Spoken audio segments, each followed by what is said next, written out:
Tamo no. Bom, boa noite a todos os colegas, amigos, né, que estão assistindo aqui mais um Hangout do Grupo Experimentalista. Hoje a gente está trazendo aqui um convidado muito especial, um amigo, né, um economista muito competente, que tem um trabalho aí que, né, apesar de jovem ainda, né, ele já tem um trabalho... ainda é jovem. Tem um destaque aí nacional, né, um cara que tem experiência internacional, professor doutor da FGV de São Paulo, e que escreveu recentemente esse livro aqui, ó, que eu estou na mão, editado pela Contraponto e pelo Centro Internacional Celso Furtado de Políticas para o Desenvolvimento. O nome do livro é Complexidade Econômica, de Paulo Gala, e versa sobre uma nova perspectiva para entender a antiga questão da riqueza das nações. Então, Paulo aqui, a gente já combinou uma fala dele inicial aqui, certo? E ele vai iniciar a fala aqui sobre o livro, obviamente, esse processo de construção, de reflexão, né? Inclusive levando em conta, né, toda essa discussão que está acontecendo no país, ainda que, né, com alguma hegemonia, né, mas de uma linha, uma corrente de pensamento, mas com espaços aí crescentes, acreditamos, né, para uma visão mais desenvolvimentista. Paulo, a palavra é sua aí, obrigado por ter aceitado o convite do grupo. Aí, tá? Obrigado, Rodrigo, é um prazer enorme estar aqui para conversar com vocês e debater, enfim, na verdade eu estou mais interessado no debate e nas perguntas do que em fazer a apresentação, né, mas vamos lá, só para instigar aqui o nosso início de conversa, eu vou tentar fazer uma apresentação rápida, de no máximo 20, 30 minutos, e daí a gente abre para debater, para conversar e para as perguntas, né? Eu vou contar um pouco da história do livro, né? Por que eu me motivei a escrever e quais temas me animaram, né? E eu vou fazer isso da seguinte maneira, né? Primeiro, destacando um ponto que eu acho muito interessante, que é esse ponto estava conversando com o Rodrigo há pouco, da combinação da macroeconomia com a discussão estruturalista, né? Eu sou um pouco filho, por assim dizer, dessa discussão de macroeconomia estruturalista, né? No Brasil, talvez o principal nome seja o Bresser, né? Não por acaso eu sou filho disso, porque ele me orientou no mestrado e no doutorado, né?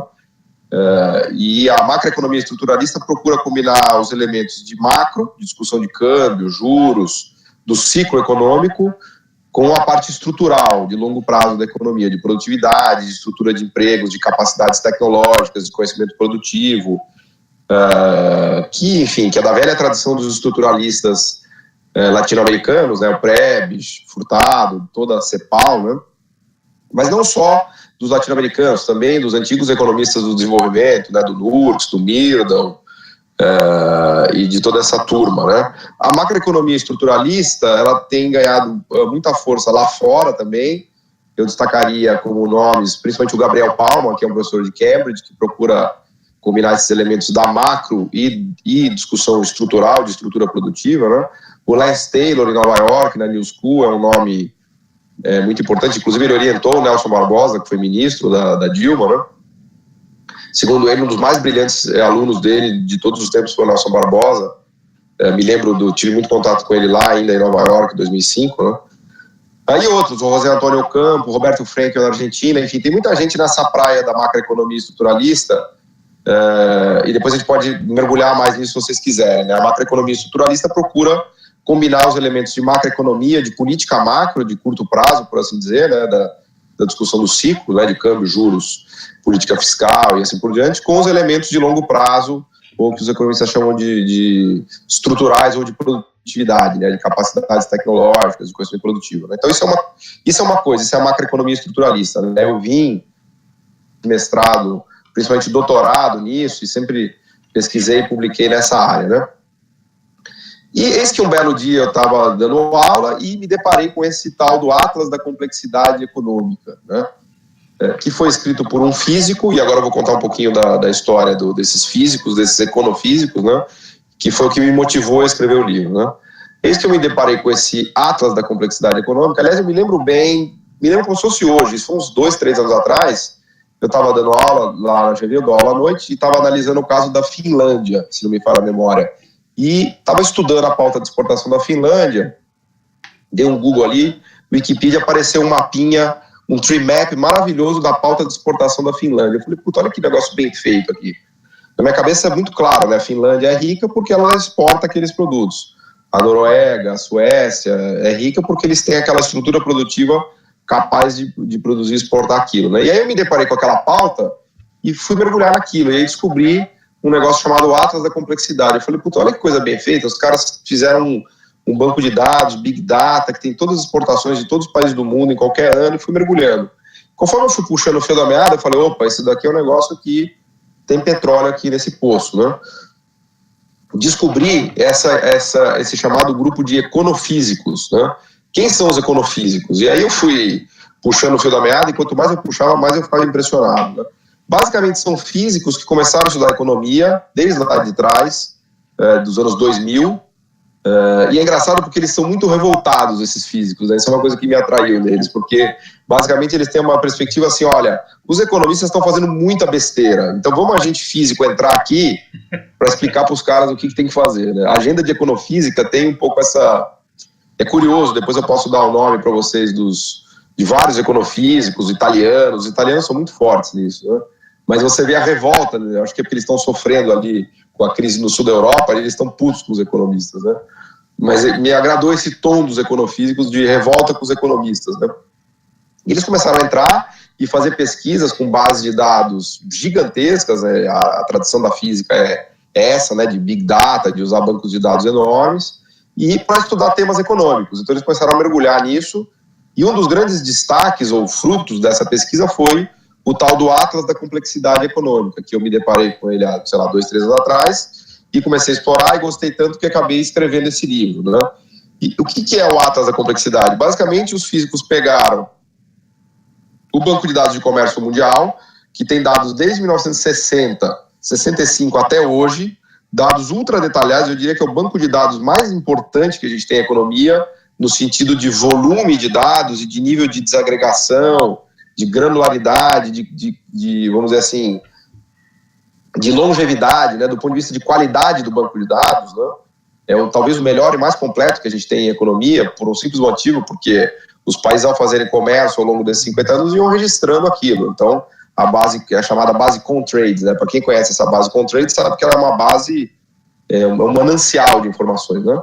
E os físicos começaram por aí, mergulharam nessa base e falaram, bom, vamos ver o que o comércio internacional, a partir dessa base, nos conta, né? É daí que surgiu esse Atlas da Complexidade, de uma pesquisa que físicos fizeram, especialmente um físico chamado César Hidalgo, que fez doutorado em Física das Redes, ou do que depois ficou conhecido como Ciência das Redes, né? Foi orientado por um outro físico chamado Albert Barabasi, que é hoje o Papa da Ciência das Redes, também físico, né? É importante dizer que essa física da ciência essa física das redes ou ciência das redes vem ganhando muita força nos últimos 10 ou 20 anos, né? Então, o César Hidalgo, que fez esse Atlas, foi orientado pelo Barabasi, que é vamos dizer assim, o Papa da física das redes complexas, né?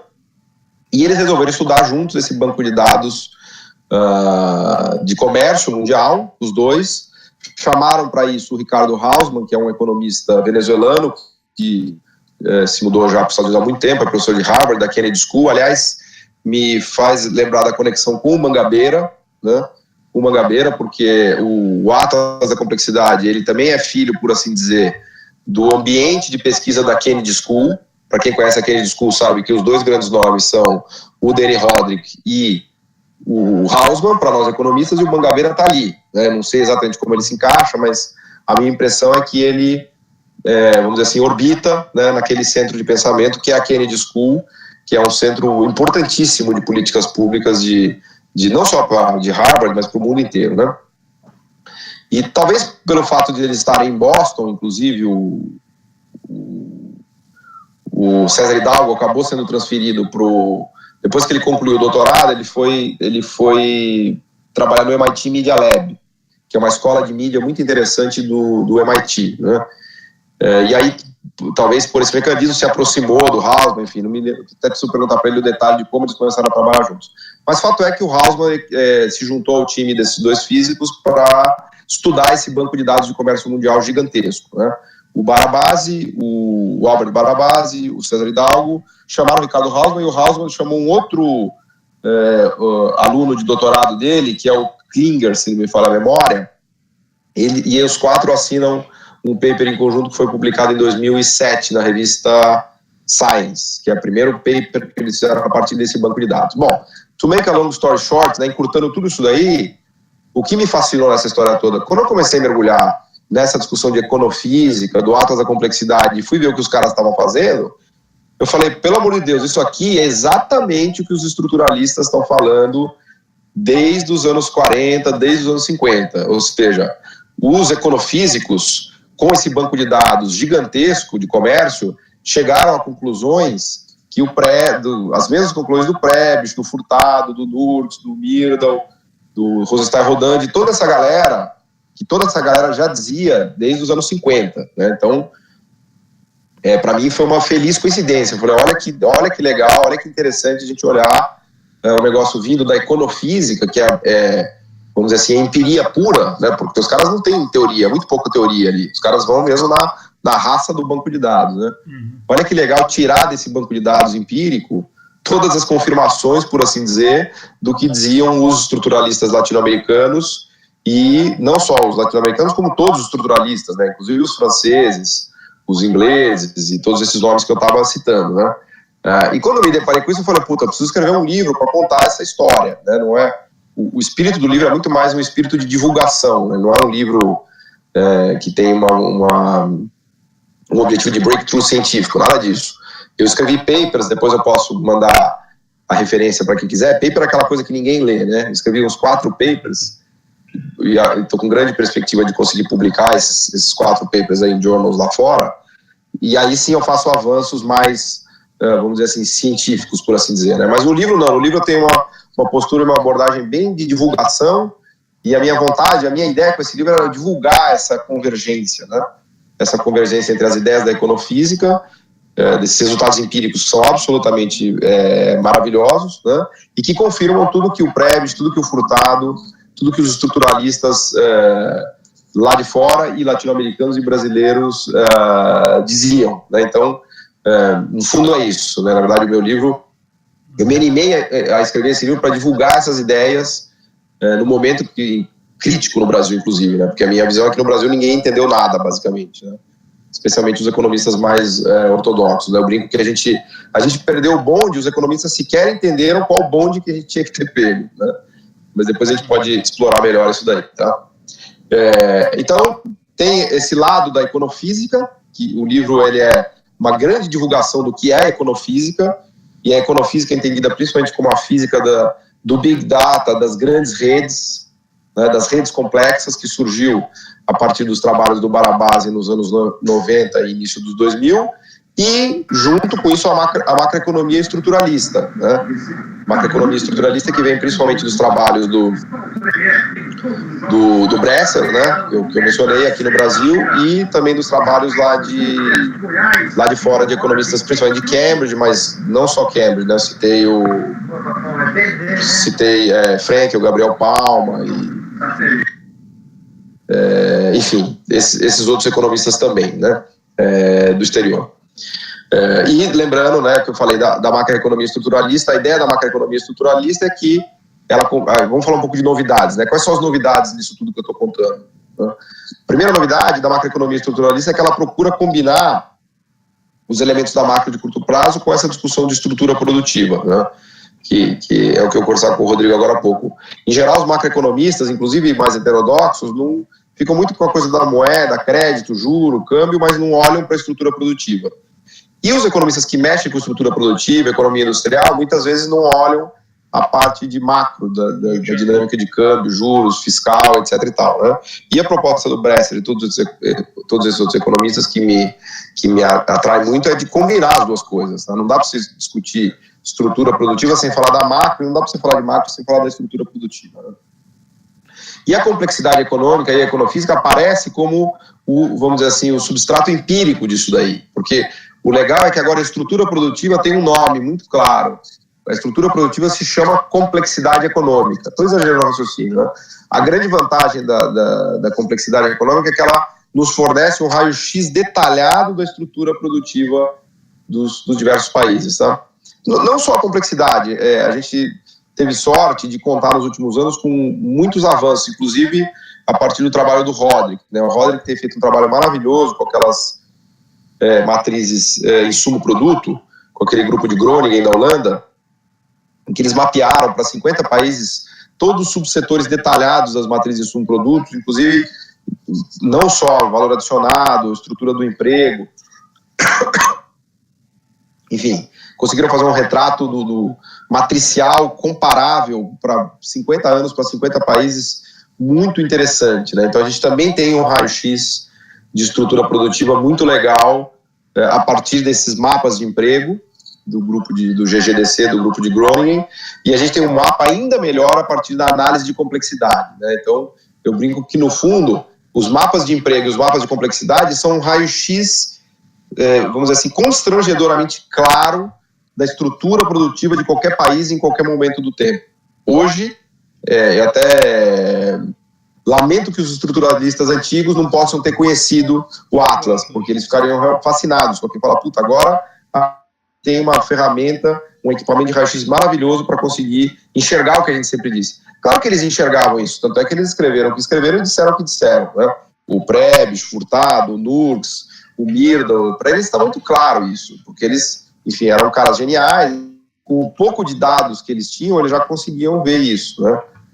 Agora não, agora a gente tem um Big Data gigantesco para mostrar. Agora até minha filha de 4 anos já mostra para os quadradinhos do livro ali, que são os tree maps, ela já entende, papai, entendi, isso aqui é estrutura produtiva, legal, né?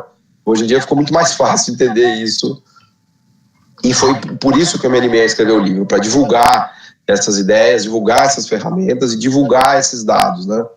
Para quem abre o livro, para quem já teve a oportunidade de olhar o livro, é um livro muito de leitura muito fácil e muito visual, né? A gente tem ali 45 ou 50 tree maps, que são aquelas estruturas de dados hierárquicos, né, que a gente vai montando um mapeamento da exportação de cada país.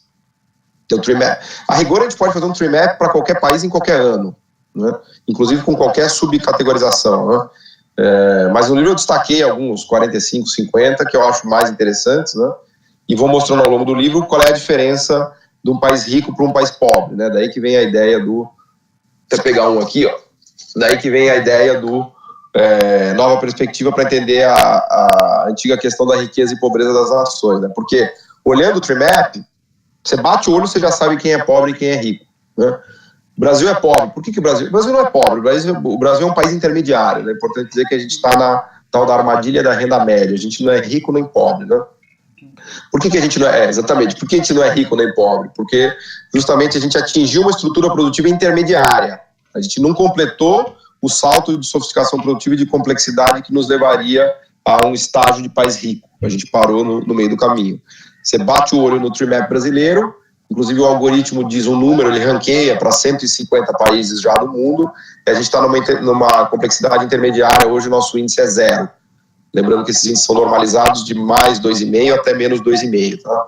Toda a África é abaixo de 0. A América Latina está em torno do 0. Toda a Ásia dinâmica do leste, Europa e Estados Unidos está acima de 1. Tá? Ou seja, é um negócio quase que, quase que um beabá, né? O indicador de complexidade é tão poderoso que ele te dá uma nota para o país que é a nota da riqueza ou pobreza daquele país. Né? Então, o livro, nesse sentido, é super intuitivo, de fácil leitura, você não precisa ser economista, nada disso para entender. Espera só um pouquinho, eu vou mudar de lugar aqui, porque... Vocês estão me ouvindo ou não? Estamos... Vocês estão me ouvindo aqui? Nós estamos te ouvindo perfeitamente, mas a câmera... Tá, peraí que eu vou mudar a câmera aqui para um lugar porque está faltando energia, eu vou conectar ela aqui. Ah, beleza. Tá bom. Eu também estou ouvindo. Peraí, só um segundinho. Ela já vai voltar aqui, que consumiu a bateria dela aqui, peraí. Ah, bom. Tô falando demais, gastou a bateria aqui, ó. Faz uma pausa para reflexão aqui. Boa. Vocês estão me ouvindo ou não? Perfeitamente. Sim. Perfeitamente. Tá, então vamos seguir um pouco aqui. Daqui a pouco talvez a câmera volte, porque eu conectei ele aqui na... Conectei ele aqui na tomada, vai dar uma carregada, tá? Show. Tá. Então... Eu acho que vai voltar já. Daqui a pouco pode ser que ele volte. Pronto. Opa, voltou. Voltou. Agora ele voltou aqui. Beleza. Bom, então... Que parte que eu estava mesmo? Bom, então eu estava naquela discussão de que, na verdade, ele é bem intuitivo, né? Porque você não precisa ser economista para acompanhar o que a gente tem ali, né? Na verdade, todos os mapas e aquele visual é bastante intuitivo, né? Qualquer pessoa bate o olho ali e já entende aquele negócio, né? Você não precisa ser necessariamente um economista para entender o que está acontecendo, né? Bom, acho que é isso, de uma maneira assim, mais ou menos esquemática. Acho que era mais ou menos isso que eu queria falar como uma primeira abordagem, tá? Vocês querem que eu explore mais algum tema mais específico? Eu acho, Paulo, que você pode fazer... Me dá só um segundinho aqui, espera só um segundinho, só um segundo.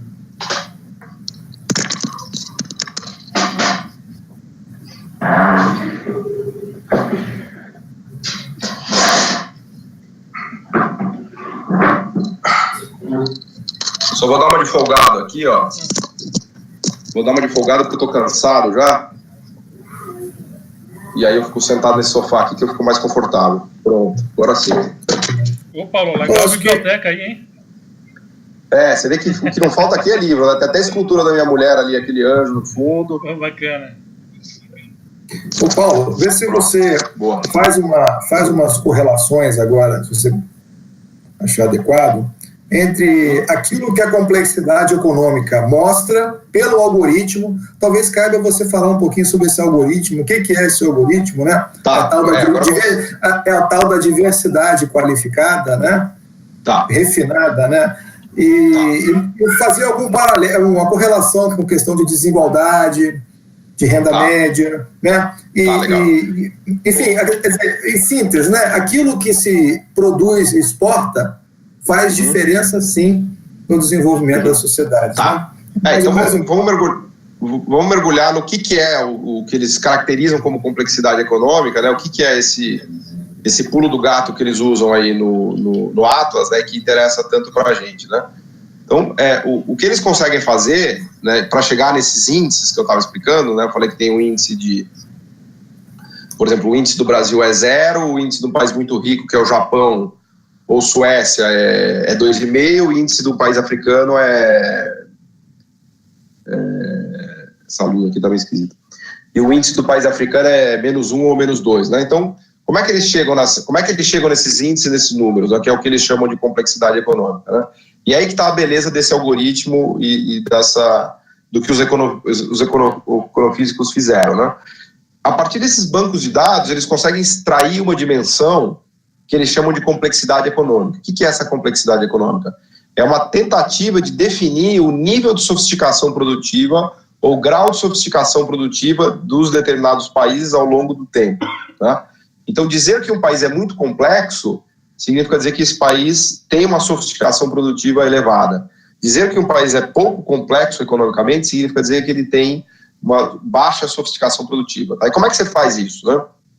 E daí eles criaram esse algoritmo de medida de complexidade, que é basicamente genial, que funciona da seguinte maneira: eles fazem uma varredura das pautas de exportação de todos os países desde os anos 60 e vão fazendo uma leitura do que cada país exporta. Nessa leitura, eles destacam duas dimensões: a dimensão da diversidade e a dimensão da ubiquidade. A diversidade é a quantidade de produtos que um país é capaz de exportar. Então, se ele é muito diversificado, tem muitos produtos que ele é capaz de exportar. Se ele é pouco diversificado, poucos produtos, né? E a dimensão da ubiquidade é o quão comum ou quão incomum é aquele cada um daqueles produtos que o país é capaz de fazer. Vou dar um exemplo. Raio-X é um produto considerado não ubíquo, ou seja, incomum. Por que incomum? Porque poucos países do mundo conseguem exportar aparelhos de raio-X. Então, a definição de complexidade a partir do algoritmo é a seguinte: se um país tem uma pauta de exportação diversificada e incomum, ou seja, diversificada e não ubíqua, o algoritmo atribui alta complexidade econômica para esse país. Se um país tem uma pauta de exportação com baixa diversidade e só com produtos comuns, o algoritmo atribui um nível de complexidade e sofisticação produtiva baixa para esse país. De novo, não há nenhuma qualificação nem juízo de valor aqui, tá? Vocês vão imaginar que é uma rotina, é um algoritmo que está simplesmente varrendo um banco de dados e gerando um output, tá? O algoritmo não sabe o que é um helicóptero, o que é um peixe, o que é um avião. Ele só sabe que tem países que fazem peixes, fazem helicópteros e fazem aviões. Tem países que fazem todos esses produtos, tem países que fazem poucos produtos. Tem países que fazem produtos que nenhum outros países fazem. Não sei se ficou claro. É só um algoritmo matemático. Não há nenhuma qualificação no que diz respeito à dificuldade ou não de se produzir aquele determinado bem, tá? Então, é uma varredura empírica. E aí, essa varredura empírica resulta em números ou índices para qualquer país desde 1965 até hoje, né? O que a gente chama de país que está na armadilha da renda média é um país que atingiu uma sofisticação intermediária. O que é uma sofisticação intermediária, uma complexidade intermediária? É um país que tem uma diversificação já relativamente interessante, mas muito aquém daquela diversificação encontrada em países ricos. E dentro dessa diversificação, parte relevante desses produtos são ubíquos. Ou seja, vou dar exemplo, vamos dar nome aos bois: minério de ferro, soja, peixe, carne, para usar um que está na moda, e por aí vai, né? Esses são produtos ubíquos, né?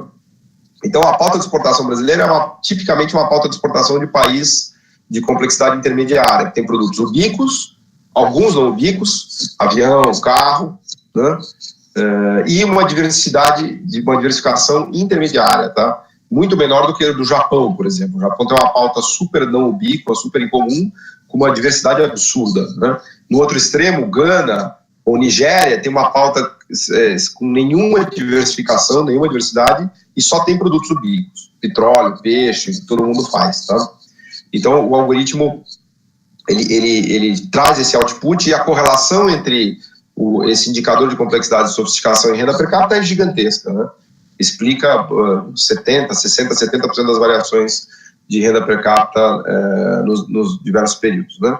E um outro avanço interessante que eles fazem em relação à desigualdade econômica, e aí é um salto em cima do salto, é um trabalho principalmente de um economista alemão, que é o Dominique Hartmann, que vai estar no Brasil agora em agosto. Eu até estava brincando com o Rodrigo que ele caiu na besteira de ter casado com uma brasileira, né? Aliás, muito pelo contrário, né? Foi uma dádiva na vida dele ter casado com uma brasileira, porque ele poderá vir ao Brasil e conviver com nós brasileiros, né? Ele quer vir morar no Brasil, estará aqui no mês de agosto, vem ver, depois vai para... enfim, vai fazer um roadshow, ele vai participar de seminários em Belo Horizonte, vai para o Rio, vai para vários lugares. É um cara muito interessante, chama Dominique Hartmann, e ele, junto com o César Hidalgo, eles deram outro salto em cima dessa discussão de complexidade dos algoritmos, mostrando que a desigualdade econômica dos países está muito atrelada à complexidade produtiva, à sofisticação produtiva. Então eles mostram que os países ricos e iguais, que têm baixa desigualdade, tipo principalmente nórdicos, Noruega, Suécia, Japão, né, Alemanha, né, todos os países de baixa complexidade são os mais sofisticados e mais complexos, né? Eles mostram que eles combinam a análise de complexidade com a análise de desigualdade, né? E eles mostram que os países mais desiguais do mundo, especialmente a África e a América Latina, são os países menos complexos e menos sofisticados, né? Ou seja, eles conseguem dar um salto com esse algoritmo de complexidade, mostrando que ele também é muito robusto para explicar variações de Gini, ou seja, variações de renda per capita, né? Sem querer fazer propaganda do meu curso online, já fazendo, porque tem um monte de aulas lá que a gente fica discutindo em detalhes isso, né? Como é que você faz essas rotinas, como é que você rola os algoritmos, etc, né? Mas então, Paulo, só que você interrompendo, acho que você pode falar aqui, pode indicar a sua página, né? O curso está na sua página, como é que é? Como é que o cara entra para fazer... o curso, assim, Não, agora ele está fechado. A gente vai provavelmente abrir uma nova turma em julho, tá? Tem uma limitação do sistema, porque ele é uma plataforma online. Então, eu tenho uma quantidade X de pessoas lá que podem estar assistindo simultaneamente, né? Então, provavelmente, a gente vai ter uma nova turma aberta em julho, né? Para quem tiver interesse, basta entrar lá e cadastrar o e-mail no meu blog. Muito disso que eu estou falando está no meu blog. Eu coloco vários posts no blog explicando, inclusive, parte disso. E na minha página... Qual o endereço do blog? É www.paulogala.com.br. Tem que passar aqui as informações, né? E na página do Facebook também, é Paulo Gala, Facebook Paulo Gala, você me acha lá rapidinho. Isso, não, é para divulgar, porque essas ideias aqui, elas são muito relevantes, né? Se nós quisermos realmente algum dia ser um país mais desenvolvido. Na verdade, é legal que você está me dando esse espaço, porque assim, eu me animei a escrever o livro, depois que eu me animei a escrever o livro, eu me animei a fazer o curso. O curso é muito mais pesado, porque tem mais de 20 horas lá de material gravado, como essa conversa que a gente está fazendo aqui. Eu gravei um curso inteiro online de 20 horas, com todas as referências bibliográficas, livros, papers, e com longas explicações sobre todas as metodologias, enfim. O livro é uma versão light, né? Se você quiser o hardcore mesmo, tá no curso online, né? Então, no curso online a gente passa horas e horas discutindo todas essas ideias em detalhe, e inclusive é super simples, né? Para quem quiser hoje em dia, essas ferramentas de ensino à distância são muito legais, né? Porque, na verdade, o que eu fiz? Eu gravei 40 vídeos, então são 40 vídeos de meia hora, que somados dão essas 20 horas, e aí você pode ir assistindo os vídeos de onde você quiser, vai no banheiro, no busão, no metrô, em casa, quando você quiser e da maneira que você quiser. E aí eu exploro, enfim. Aí, como não tem restrição de tempo, eu falo até não poder mais, né? E eu explico em detalhe. Então, me tem um trabalho desgraçado, porque são 10 longas metragens, né? Imagina você gravar 20 horas de aula, né?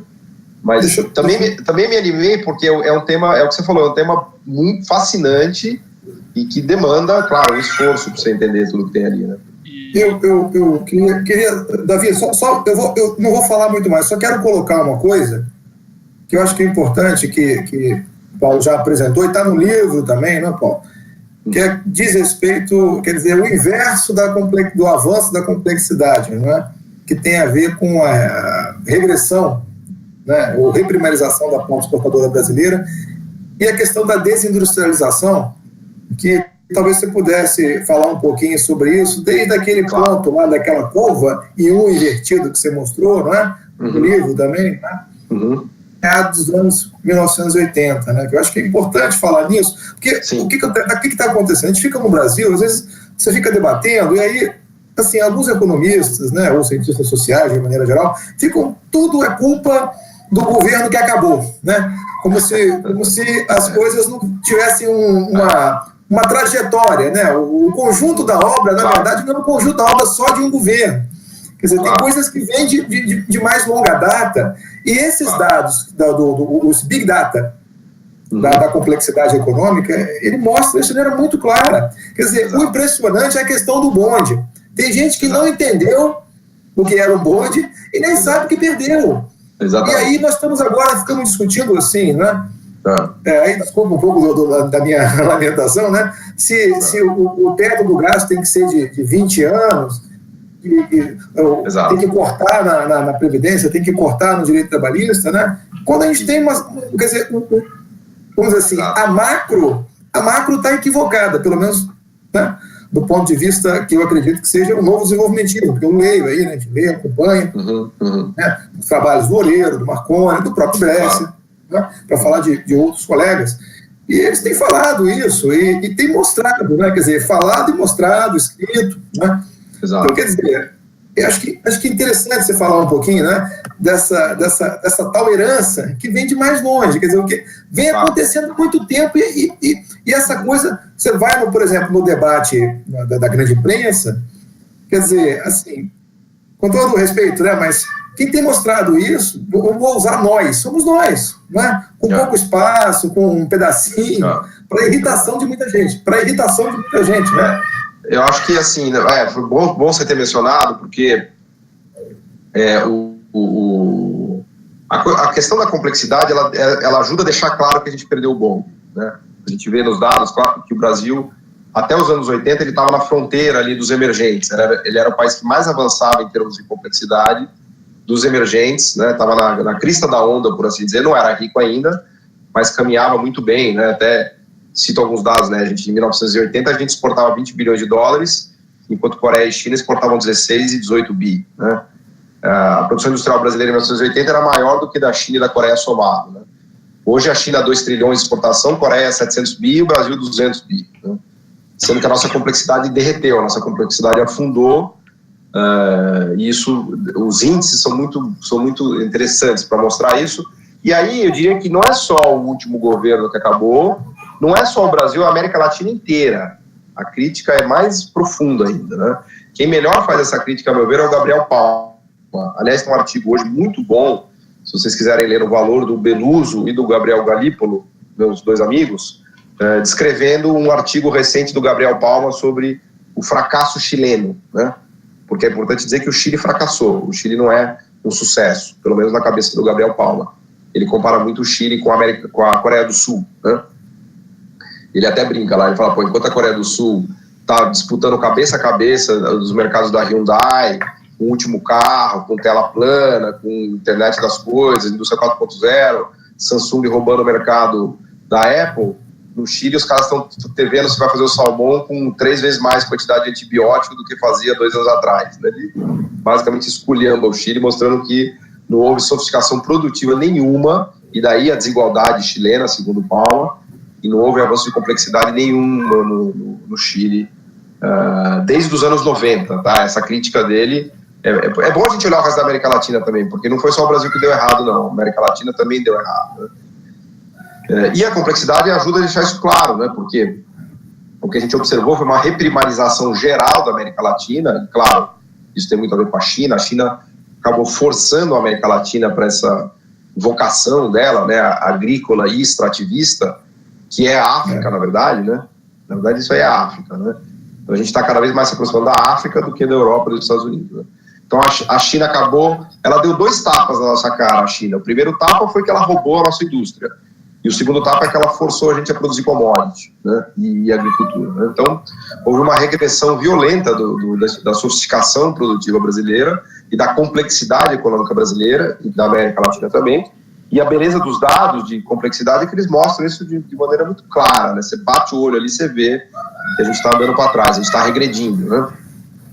Os estruturalistas sempre souberam disso daí. Você citou vários nomes, né? Nossos amigos, a gente sabe que quem é estruturalista e olha a estrutura produtiva sabe que está dando tudo errado aqui na América Latina e no Brasil, porque a nossa estrutura produtiva é cada vez pior, né? Uma estrutura produtiva menos sofisticada e menos complexa, o que ela produz? Desigualdade, baixos salários, baixo dinamismo, enfim... Produtividade baixa.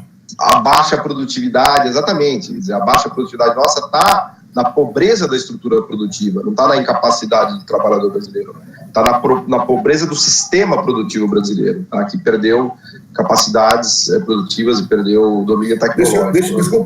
Desculpa te interromper, Paulo, mas é importante dizer, acho que é importante dizer que o Atlas mostra isso com números, né? Essa correlação entre complexidade e produtividade, ela é mostrada no Atlas de maneira quantitativa. Não é assim, não, olha, quantitativamente, não, tá lá, a correlação é altíssima. Salvo engano, é da casa de 75%. Entendeu? Complexidade e produtividade. Então, quer dizer, é algo. Exato. Não, no fundo, quer dizer, a gente está nesse debate de desindustrialização, de reprimarização da pauta faz muito tempo, né? No fundo, o que tem acontecido nos últimos anos é que os avanços dos dados, dos bancos de dados, têm facilitado o nosso trabalho, por assim dizer. Porque agora, com a base de dados de complexidade, com as bases de dados de emprego do Rodrik e do GGDC, de Groningen, agora é muito fácil você mostrar que a indústria é mais produtiva que a agricultura, que a indústria medium tech, high tech é mais produtiva que o serviço não sofisticado, que os serviços sofisticados são absurdamente mais produtivos que os serviços não sofisticados, que essa estrutura de emprego está correlacionada com uma estrutura produtiva complexa, ou seja, os dados, eu até brinco que os dados são constrangedores, na verdade. São constrangedores. Paulo, eu vou aproveitar que você falou aí que os dados são constrangedores, né? para puxar um pouco o debate assim para quem vem de fora da economia, né? Tanto eu quanto quem vai assistir a gente aqui. Mas, por exemplo, no seu livro, você coloca que existe uma distinção, uma disputa teórica, né? Que é o seguinte, por exemplo, para mim que sou leigo, né, na economia, sou o próximo interessado, é muito intuitivo que se você produz aviões, né, internet das coisas, enfim, uma pauta mais complexa, você tende a ser um país mais rico. Só que se você coloca no livro, né, que no debate econômico isso não é tão óbvio assim. Né? Você fala da tese das vantagens comparativas e tal. Então explica pra gente o que é esse debate teórico, assim, o que ele implica hoje na economia e por que você acha que, vamos dizer assim, que o paradigma da complexidade ele redimensiona esse debate. Tá. Bom, na verdade, tudo começou, uma maneira fácil de explicar isso daí é voltando no Ricardo, né? O Ricardo fez um raciocínio muito simplista e simplificador, que era o seguinte: assuma bens de mesma tecnologia, ou para facilitar o raciocínio, de mesmos retornos de escala. Tá? Se você tem bens de mesmas tecnologias, de mesmos retornos de escala, o que você produz é indiferente. Né? Se você assumir que o conteúdo tecnológico de qualquer bem é o mesmo, o que você produz é indiferente, porque você pode simplesmente trocar um pelo outro, porque da ótica da oferta, né, não há diferenças tecnológicas relevantes. Né? E daí ele desenvolve toda a teoria de vantagens comparativas, que é o seguinte: olha, faz o que você é bom e deixa o que você é ruim para os outros fazerem. Se especializa em fazer o que você é bom, troca o que você é bom pelas coisas que você é ruim em fazer, que você vai ter ganhos de comércio, por assim dizer. Né? Então, se você joga tênis bem, se especializa em virar um tenista, ganha uma puta grana e troca todo o resto que você precisa a partir do tênis que você joga muito bem. Né? Isso é, de uma maneira quase caricatural, a ideia ricardiana. Né? O problema é que as tecnologias não são as mesmas, os bens, e os retornos de escala não são constantes. Né? Vou dar um exemplo bem intuitivo. Sua especialidade é lavar louça. Ah, bom, então tá claro. Se a sua especialidade é lavar louça, se especializa em ficar lavando louça a vida inteira e troca a louça que você vai lavar por todos os outros bens que você precisa. Né? Aí na hora você fala: opa, mas espera aí, é meio esquisito esse negócio. Eu vou me dedicar a vida inteira a lavar louça, e eu vou lavar a louça super bem, e tudo mais que eu vou precisar eu vou trocar pela louça que eu lavo. Né? Então, por que essa conta não fecha? Porque no que você se especializa, há diferenças tecnológicas e de conhecimento relevante. Né? Ou seja, isso é o que a gente chama de não neutralidade do que se produz e não neutralidade da composição setorial de uma economia. Né? Por isso que é importante olhar o que essa economia produz e no que ela se especializou. Né? Para os estruturalistas, isso daí é um negócio que pode, tá todo mundo careca de saber disso. Né? O que o Prebisch falava, o Furtado, o Nurks, o Rosenstein-Rodin, todos os caras falam: olha, meu amigo, não tem jeito, você só fica rico se você se industrializa. Porque o salto tecnológico vem da industrialização. A agricultura não te permite esse salto tecnológico de produzir com a economia de escala, com a economia de escopo. Os ganhos de produtividade relevantes estão na indústria. Né? Então, para os estruturalistas, isso sempre foi muito claro. Né? Mas os dados não eram tão constrangedores. A complexidade traz uma novidade, porque ela pega esse Big Data com todos os dados de comércio e fala uma coisa que, para um leigo, até meio besta. Né? Fala: olha, se você lava a louça, você é pobre. Se você é cirurgião plástico, você é rico. No fundo, o que os dados de comércio, a partir da complexidade, estão mostrando é isso. Se você está especializado na produção do bem correto, você é rico. Se você está especializado na produção do bem errado, você é pobre. Né? Então, de novo, volto a repetir, é importante dizer isso.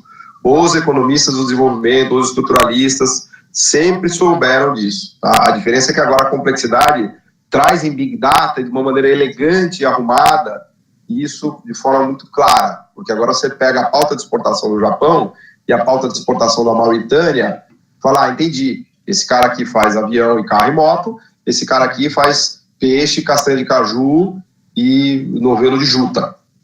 Né? Porque na teoria ricardiana, mais simplista, você produz castanha de caju e troca por avião, e tá tudo bem, você vai ser rico produzindo castanha de caju, que é um negócio completamente estapafúrdio, né? Porque ninguém fica rico produzindo castanha de caju. Né? E a complexidade, o Big Data, e que eu procuro mostrar no livro, traz isso de maneira mais clara. O Roderick também tem feito isso ao seu modo. Tá? Quando a gente pega os bancos de dados de estruturas de emprego, ele mostra claramente que as indústrias de média e alta intensidade tecnológica e serviços sofisticados têm uma produtividade muito maior do que os serviços não sofisticados de agricultura. Isso vale para qualquer país, em qualquer ano, tá? Inclusive, ele faz uma crítica à América Latina, que, e até volta no ponto que o Rodrigo tocou, muito importante, que é o seguinte: a América Latina se abriu nos anos 90, basicamente destruiu toda a estrutura industrial e reempregou essas pessoas nos serviços não sofisticados. Ou seja, a gente realocou o trabalhador da indústria, veja, não estou com isso falando para a gente fazer um protecionismo desbragado, não é isso. Tá? Depois a gente pode discutir um pouco a questão das políticas, mas o que aconteceu de fato na América Latina é que a gente abriu, destruiu todo o parque produtivo e reempregou essas pessoas no shopping center, na loja, na lanchonete, no garçom, no motorista de táxi. Ou seja, e isso eu estou usando o texto do Roderick e a base do Roderick, tá? Não é o que eu acho, isso é o que os dados mostram. A estrutura de empregos da América Latina migrou da indústria para os serviços não sofisticados. E com isso, a nossa produtividade regrediu, ela não progrediu. Não houve aumento de produtividade, houve regressão de produtividade na América Latina. Então, nesse sentido, o Roderick e o Palma são dois autores muito felizes, porque, ao seu modo, o Palma diz o seguinte: olha, qual foi o grande erro da América Latina? Ela não conseguiu se reinventar no pós-1980. Ela capotou nos anos 80, se abriu nos 90 e resolveu que ia destruir tudo que tinha feito até então. Ou seja, uma coisa bem freudiana, assim, ela matou o pai e morreu junto.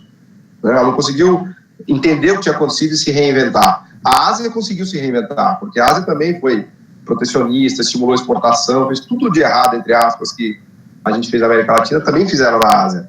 Mas eles conseguiram se reinventar no pós-80, nos 90, né? E avançaram muito e viraram, enfim, estou pegando Coreia, que são os casos extremos, né? Coreia, Hong Kong, Singapura, mas também Malásia, a seu modo, e vindo ali agora no vácuo, a própria Tailândia, Vietnã e Indonésia, né? Enquanto que a América Latina não, ela regrediu, ela não conseguiu se reinventar. Ela voltou com essa ideia da fazenda, né? Então houve uma regressão de produtividade, sofisticação produtiva e complexidade. E aí, com tudo isso que a gente está vendo, né? O que a gente está vendo hoje no Brasil, nada mais é do que o resultado da regressão produtiva e de sofisticação. Teve uma bolha aí no meio do caminho, que foi a bolha Lula, foi uma bolha de crédito e commodities, que cegou um pouco todo mundo, né? Você fala como teve o CCC, né? O CCC, exatamente. O CCC foi aquela falsa sensação de riqueza, porque o preço do minério de ferro foi a $220, o petróleo foi a 120, o crédito crescia 20% ao ano, os salários reais estavam explodindo, o Brasil estava no pleno emprego, todo mundo falou: pô, estamos ricos, todo mundo rico, né? Vamos sair gastando. Isso foi a bolha de crédito e commodities, e eu diria que foi principalmente no Lula 2, não foi no Lula 1, né? No curso eu exploro, depois vocês me cobrarem até eu abro essa aula para vocês darem uma olhada. O Lula 1 é completamente diferente do Lula 2, porque o Lula 1, o motor dele foi a expansão industrial. Se vocês olharem os dados que vão de 2003 até 2008, foi uma fase exuberante de expansão industrial no Brasil, de investimento industrial, até mesmo a sofisticação produtiva começou a dar sinais de que iria melhorar. Até mesmo a complexidade começou a dar uma pinta que poderia melhorar. No Lula 2, e aí não estou dizendo que é culpa do Lula, tá? Mas no pós-2008 mudou completamente a cara da economia brasileira. Porque a gente vem em 2009, 10, 11, 12, aí é uma bolha plena de commodities e de crédito. Aí o crédito cresce a 20% ao ano, o preço das commodities dispara por conta, inclusive, das políticas anticíclicas da China, e aí a explosão de preços de imóveis, aí aquela farra do boi que vai até a Dilma já era no final da farra do boi, no Dilma 1 já está para arrebentar a economia, e aí a Dilma comete alguns equívocos, muitos dos quais foram explicitados pelo Haddad nessa entrevista que ele deu para a Piauí, né? É quase um livro, não é uma entrevista, né? E aí a coisa arrebenta de vez no primeiro ano do governo Dilma, né? Mas o fato é que, voltando na questão mais estrutural, a América Latina e o Brasil principalmente não conseguiu se reinventar, né? Na verdade, a gente achou que era se abrir e pronto, estaria tudo resolvido, né? Longe disso, né? E aí toda essa discussão de reforma trabalhista, aí fica uma coisa estéril, né? Porque pode mexer na CLT, não precisa mexer, tanto faz, a questão não é essa. A questão é que a gente já perdeu o bonde produtivo. Esse é o X da questão, né? A estrutura produtiva brasileira que foi pro vinagre, né? E é isso que é o meu desespero, e por isso que eu escrevi o livro, inclusive, né? Para tentar explicitar mais essas ideias, fiz o curso e assim por diante. Agora, Paulo, já que você fez aí uma breve análise de conjuntura aí do Brasil, eu vou retomar aqui, fazer algumas questões aqui do livro que eu achei bem interessante, né?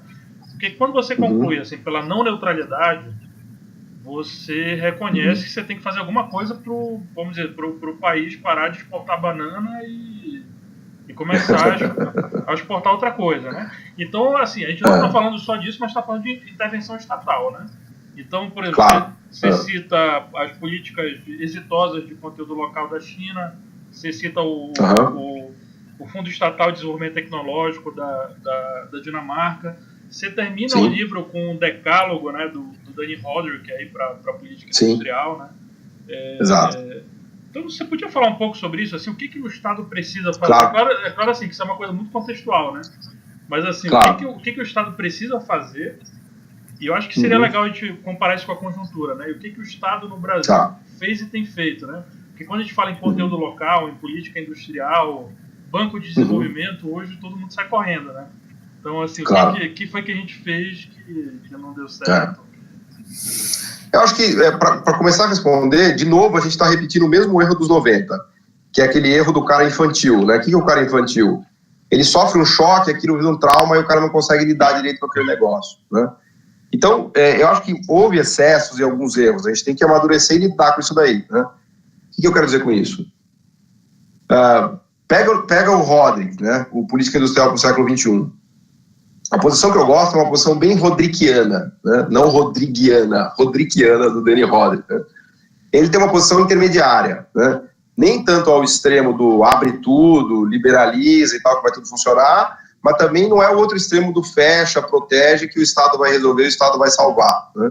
Essa ideia desse texto dele, que é o Política Industrial para o século XXI, eu acho que captura bem esse posicionamento intermediário. Né? O que é o posicionamento intermediário? Primeiro que você acredita que não basta abrir, que o mercado tudo resolverá, né? Por um lado, né? Mas por outro lado, não basta você fechar e proteger e o Estado estatizante tudo resolverá, ou seja, nenhum nem outro, né? Então quais são os eixos, quais são os pilares do que ele chama dessa política industrial para o século XXI que eu gosto, né? Primeira parte, investimento público.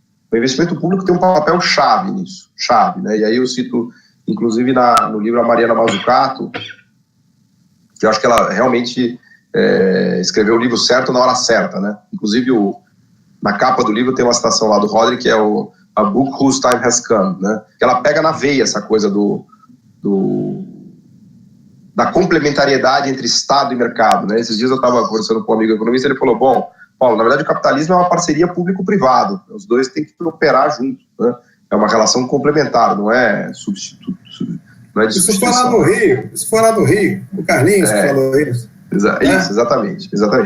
Então tem um pilar que é o investimento público, e aí o PAC ia muito bem nesse sentido. Tem até um exemplo do PAC legal que eu gosto, que é o jato militar da Embraer, que não me lembro o nome agora, é o KC-350, uma coisa assim. Que é um jato super high-tech, que foi encomendado pelo PAC, e que a Embraer combina a tecnologia dela de aviação comercial com o know-how que ela tem já da Embraer Exército, né? E tem um jato que tem um baita super promissor. Bom, não precisa nem falar dos Estados Unidos, da Lockheed, da Raytheon, todas essas empresas americanas, e como o orçamento americano turbina a tecnologia militar e retroalimenta na aviação privada, né? Mas enfim, então tem um investimento público que é a chave, né? E a política industrial muito ligada com o investimento público, né?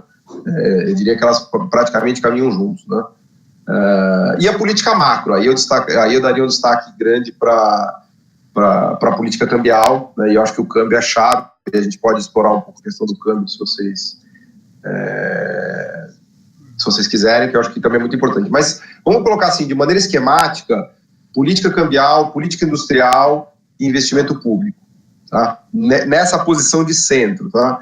Eu não quero cair nem no extremo protecionista, estatizante, nem no extremo liberal, abertura e desregulamentação, tá? A minha cabeça é bem essa do Roderick mesmo, eu acho que é uma... E aí acho que ele tem uma postura bem de política industrial pragmática, tá? E eu acho que o que aconteceu no Brasil é um exemplo bem claro de coisas boas e coisas ruins, né? Pega o conteúdo nacional da Petrobras, que é um tema que eu acho fascinante, que eu adoro, né? Muitos acertos e muitos erros, né? Um cara lá do começo era assim, você tinha que apresentar a nota de coisas compradas no Brasil. Aí o cara ia no supermercado comprar um monte de caixa de uísque de Johnny Walker, pegava a nota do supermercado e mostrava lá, tá aqui, ó, conteúdo nacional. Comprei Johnny Walker no supermercado. Porra, aí brincadeira, né? Então esse é um extremo, né? Tem exageros, precisa ser fiscalizado e tem uma calibragem aí que é difícil falar em termos genéricos, né? Por outro lado, teve Petrolão, Lava Jato, tudo isso que a gente sabe, mas houve um desenvolvimento importante da indústria petrolífera no Brasil. Houve, sim. Os estudos começam a mostrar que essa coisa avançou no Brasil. Né? Sim. Paulo, só um minutinho. Eu ia pedir para falar isso antes, mas a questão do conteúdo nacional, do ponto de vista da indústria de máquinas e equipamentos, esse pessoal está fora do Petrolão. Esse pessoal não está mencionado no Petrolão, não. O Petrolão são as empreiteiras, são as empresas de construção civil. Acho importante dizer isso, né? Porque às vezes o pessoal fica achando que tudo é o Petrolão. Não. Exato, perfeito. Do ponto de vista do que foi divulgado até agora, que nós não temos nenhuma informação além daquilo que foi divulgado até agora. Claro. É que toda a parte de desenvolvimento de máquinas, equipamentos, né, do conteúdo local, isso não tem nada a ver com essa lama, com essa sujeira toda que está aparecendo aí do ponto de vista de quem está implicado, são as empreiteiras, né? Os nomes estão aí no jornal. Então é importante dizer isso, né? Porque gerou um efeito de cadeamento. Do trigo, né? É importante, quer dizer, tem que lidar com isso com aquela maturidade que você falou que nós, brasileiros, não temos. Quer dizer, nós esperávamos que as instituições tivessem, mas, né, talvez tenha sido uma ilusão. Desculpa interromper. Não, mas é isso, eu já estava concluindo. Então, na verdade, o papel do Estado que eu enxergo é esse, é um papel intermediário. Tá? Eu não me iludo nem com o extremo, nem com outro extremo. Tá? Aí eu apanho dos dois lados, na verdade. Né? Eu apanho dos liberais e apanho dos que estão mais intervencionistas. Mas, enfim, o que eu acredito é isso. Né? Eu acho que... porque essa visão da complexidade também vem tem uma ideia do organismo complexo que vai se desenvolvendo. Né? Então eu gosto dessa ideia do Estado como um indutor, né? Como um indutor. Mas o organismo ele vai se desenvolvendo por conta própria, né? Enfim, a indução é importante, né? Davi? Eu acho que o Alan quer falar alguma coisa. Isso que eu ia falar.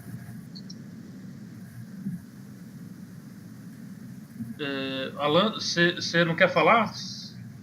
Tá no mudo aí, eu acho. O áudio não tá saindo. Tá aqui. Deixa eu ver aqui, ele mandou uma mensagem aqui. Tem que ligar o microfone, né? Sumiu a sua mensagem aqui, Alan, eu não consegui ver. Eu tô fazendo a captura aqui, Rodrigo. Você vê aí no chat do... Rapaz, agora você tá... Tá, peraí, deixa eu ver aqui. Exibi mensagem... tá aqui. Não, tá aqui, ó.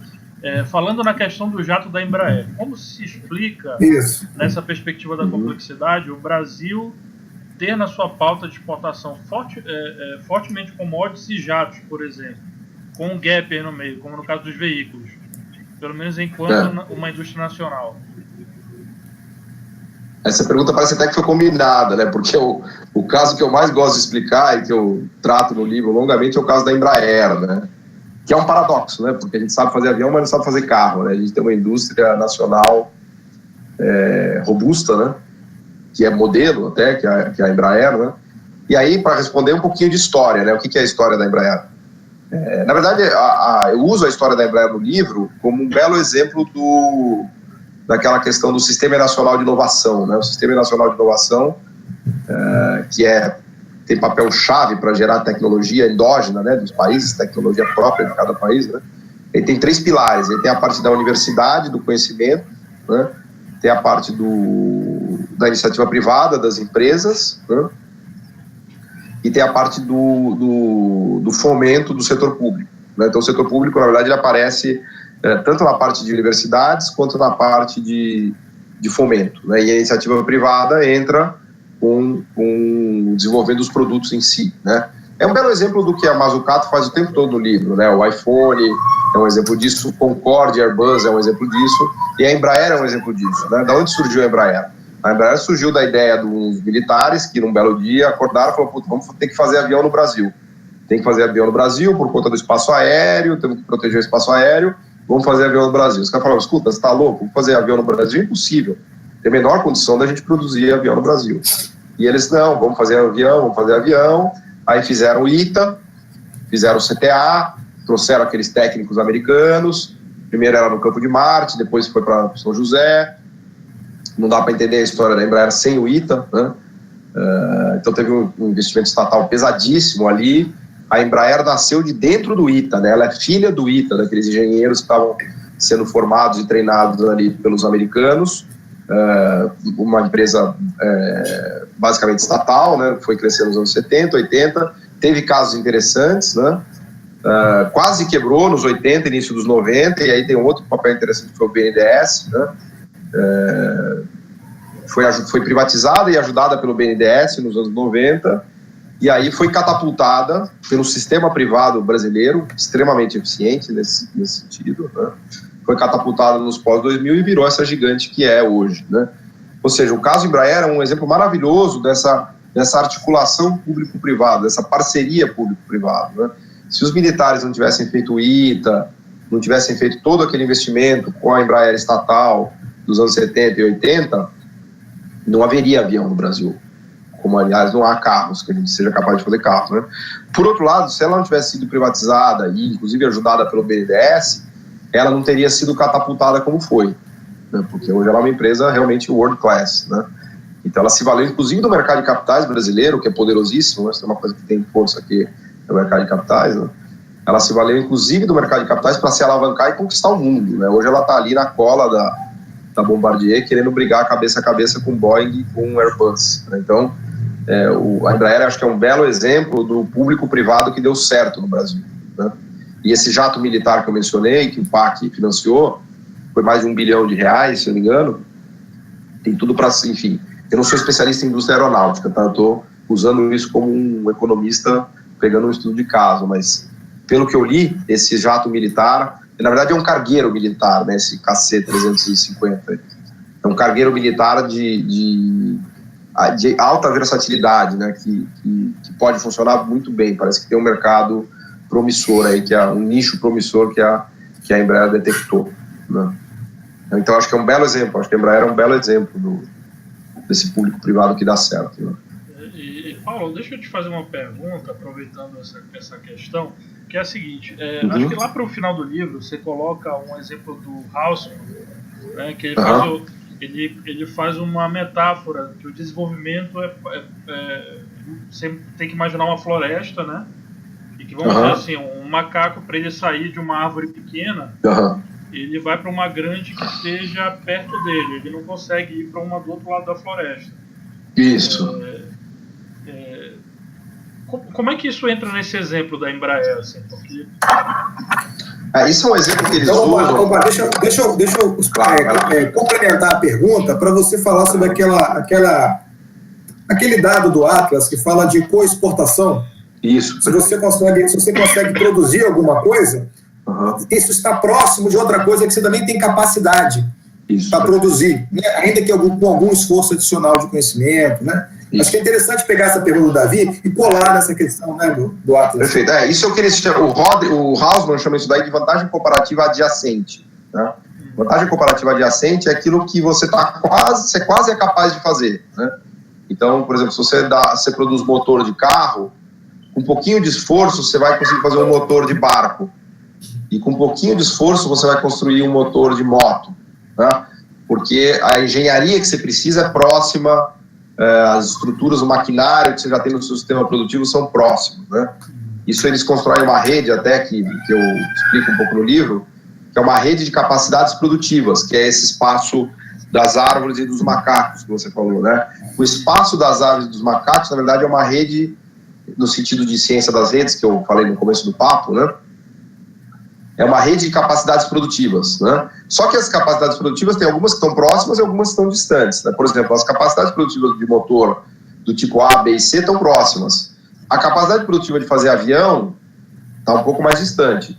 A capacidade produtiva de pescar um peixe e fazer avião está muito distante, né? Então eles conseguem mapear, usando o SITC e Big Data, para 800 produtos ou 5 mil produtos, dependendo da base que você use, a distância entre essas capacidades produtivas, né? E aí, cada macaco ou cada conjunto de macacos é um conjunto de empresas que está operando dentro de uma capacidade produtiva, que domina uma capacidade produtiva e que, portanto, tem um domínio tecnológico.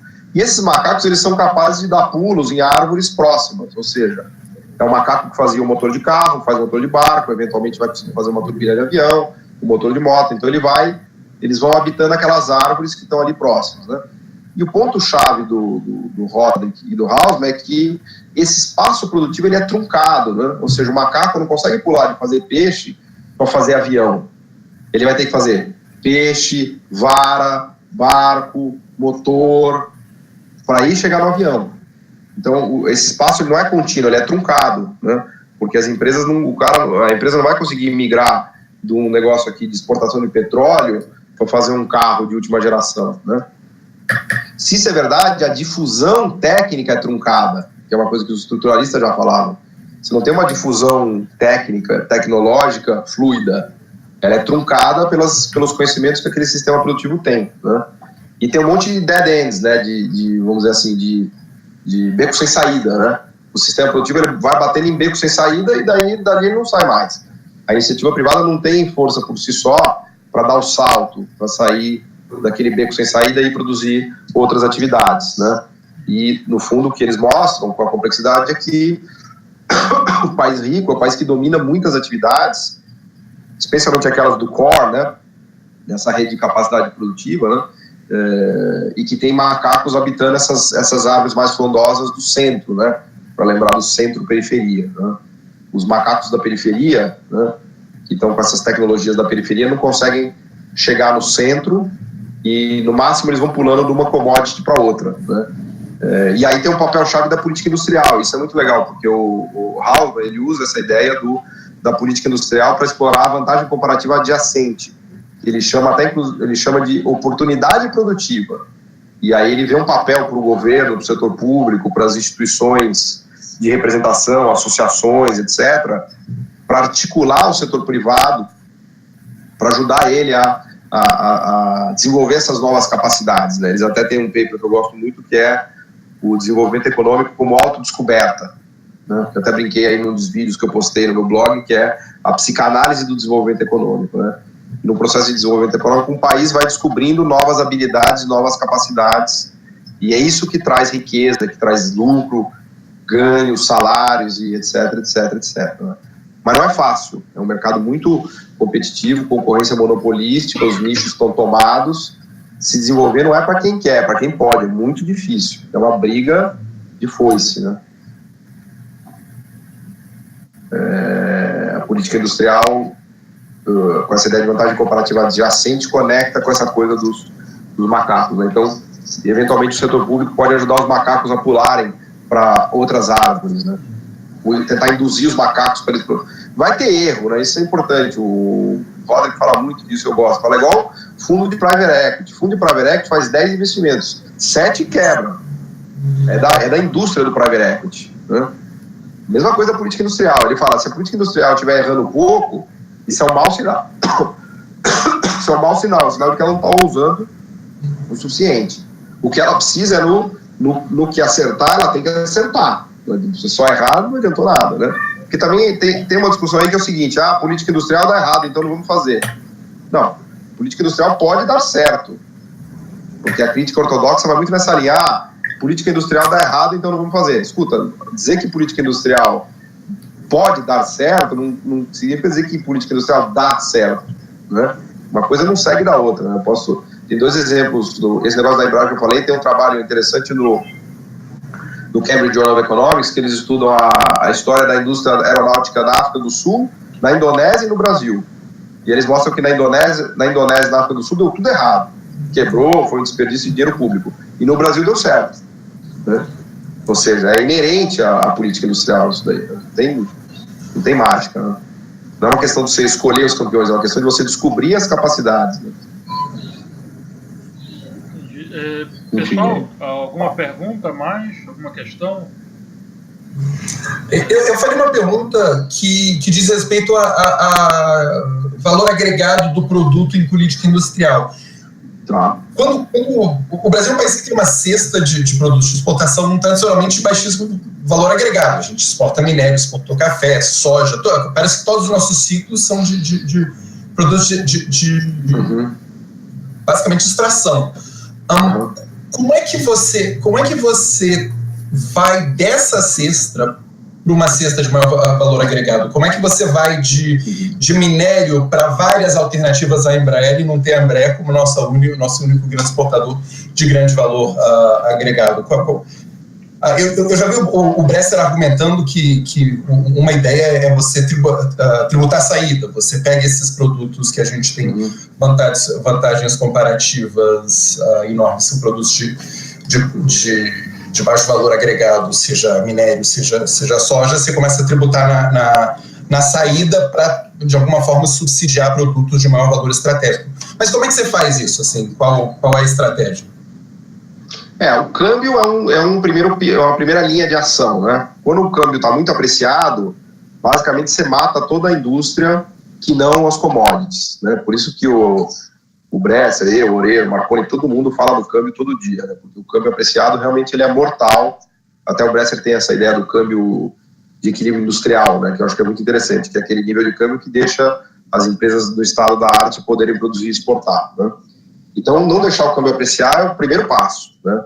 Como, aliás, está acontecendo agora de novo, né? Já deixamos apreciar de novo, né? Então, o câmbio é uma primeira linha de frente para vamos dizer assim, permitir que as empresas industriais brasileiras possam vender tanto para o mercado interno quanto externo com escala relevante e suficiente, tá? A tributação direta pode ser feita, mas eu diria que nos casos de boom de preço, né? Você tem um boom de minério de ferro, aí é a velha discussão da doença holandesa, né? No limite, você pode sim tributar a commodity geradora de doença holandesa, e ao fazer isso, inclusive, você acaba nem trazendo perda para aquela commodity, porque a própria tributação vai desvalorizar o câmbio, e o que o produtor da commodity perde pela via do tributo, ele acaba ganhando pela via do câmbio mais valorizado. Quem perde é o consumidor, né? Você transfere renda do consumidor para o produtor, né? Porque o câmbio fica mais desvalorizado e os tradables ficam mais caros, né? Mas eu diria que a primeira linha de ação é o câmbio, a política cambial, e uma segunda linha de ação poderia ser a tributação das commodities, né? Uma coisa curiosa que aconteceu no Brasil foi que a gente fez a Lei Candir, meu amigo Antônio Candir, ele que não me leve a mal, né? A Lei Candir é uma espécie de proposta Bresser às avessas, né? Porque ela desonerou tudo, especialmente a exportação de commodities, né? Então a gente não bastasse a nossa vantagem comparativa absurda para produzir e exportar minério de ferro e soja, a gente ainda desonerou a produção e exportação desses bens, ou seja, é quase como se a gente estivesse estimulando a doença holandesa, por assim dizer, né? E aí realmente complicou de vez a coisa, né? Só um parêntese aí nessa questão da Lei Candir, né? Isso é um objeto de muita reclamação nos estados também, né? Quer dizer, a compensação, ela não é automática, né? Por aquilo que se deixa de arrecadar com a exportação, por exemplo, de commodities, né? Bens primários, né? A compensação de quem você fala? Dos empresários? Lei Candir. Lei Candir. Estados. O Estado demora para receber o que ele desonerou, né? Inclusive, assim... Quando recebe? O Estado, né? Quando recebe. E nesse grupo aqui, Estados. muitos são paraenses, né? Que é um dos estados que mais tem perda com a Lei Candir. E a gente tem alguns tributaristas que discutem isso no grupo, né? Eles vão ver o debate aí mais tarde. Entendi.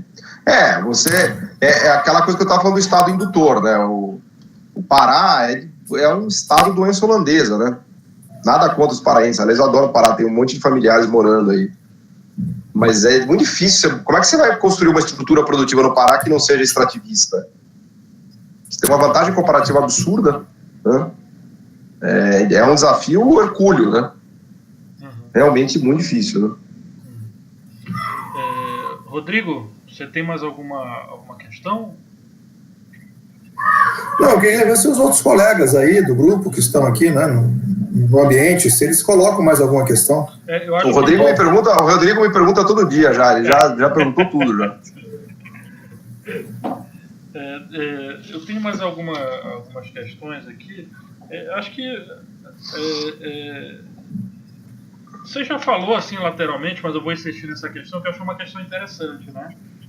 Você cita muito assim uma distinção clara no livro, assim, que é o sucesso da Ásia e não o fracasso, mas vamos dizer assim, o meio sucesso, né? O armadilha da América Latina, né? O que deu certo lá que a gente não fez aqui, o que a gente fez aqui que eles não fizeram lá, né? Então, eu sei que assim é uma pergunta, né, um pouco traiçoeira, assim, porque longa.